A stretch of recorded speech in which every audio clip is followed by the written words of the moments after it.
आपण मानकु मो चैनल रे अनेक अनेक स्वागत। आज आम आम ओडिशार ऑथेंटिक रेसिपी सजना साग मुग डाली खरड़ा बा साग मुग बनैबा।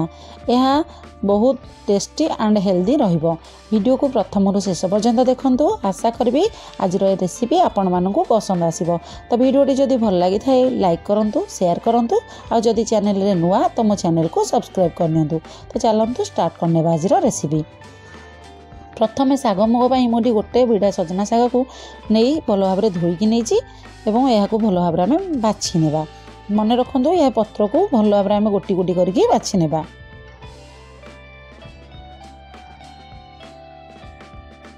ये रेसिपी मु मुग डाली गोटे गिना मुग डाली सिझेकी रखी नहीं। आपण मैंने चाहिए मुग डाल की भाजिकी दरदर भाव में कम समय सिझेकी नहीं पारे। आउ रसुण 8 ରୁ 10 कला ये नहीं। एबे आमे पैन गरम करी सोरिष तेल 2 ରୁ 3 चामच देदेबा। सोरिष तेल आमर टिके गरम हो गले आम ए कंचा लंका सुखिला लंका आ गोटे चामच सोरिष पकईदेवा। सोरिष फुटी आसिले एथिरे आमे रसुण जो रखी छेची नहीं एबे आमे छेचा रसुण एथिरे पकईदेवा। रसुण रे टेस्ट सागर टेस्ट बहुत भल लगी थाए। तो आपण माने रसुण को स्किप करेनि। देखो रसुण टिके हमर भाजी होला परे आमे जो सिझा मुग डाली रखी थे आमे ताकू एबे देदेबा।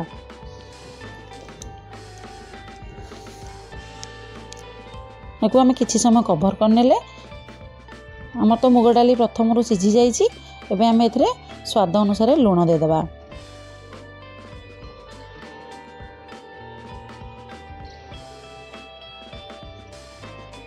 एबे एई फुटिला परे आमे एबे साग को पकईदेबा।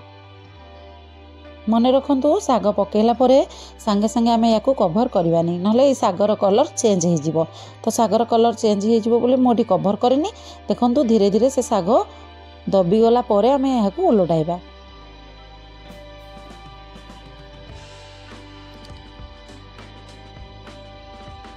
साग पूरा दबी गला परे आमे याको उलटाइ नेबा।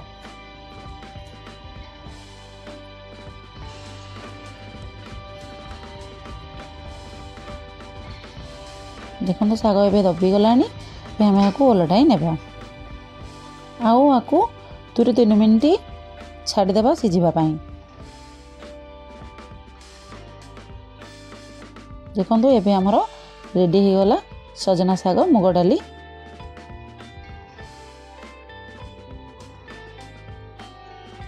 एबे यहाँ को आमे गोटे सर्विंग बाउल को काढ़ी नेबा। आपण मैंने आपको गरम भात हो कि पखाल भात जो भी खाइबे यार टेस्ट बहुत भल लगी थाए। तो आपण मैंने यही प्रोसेस रे निश्चय घरे सजना साग मुग डाली बनातु। आ केमिति लागिला मते कमेंट माध्यम रे जणातु। तो आज रही पुणी देखा गोटे नुआ रेसिपी रे। जय जगन्नाथ।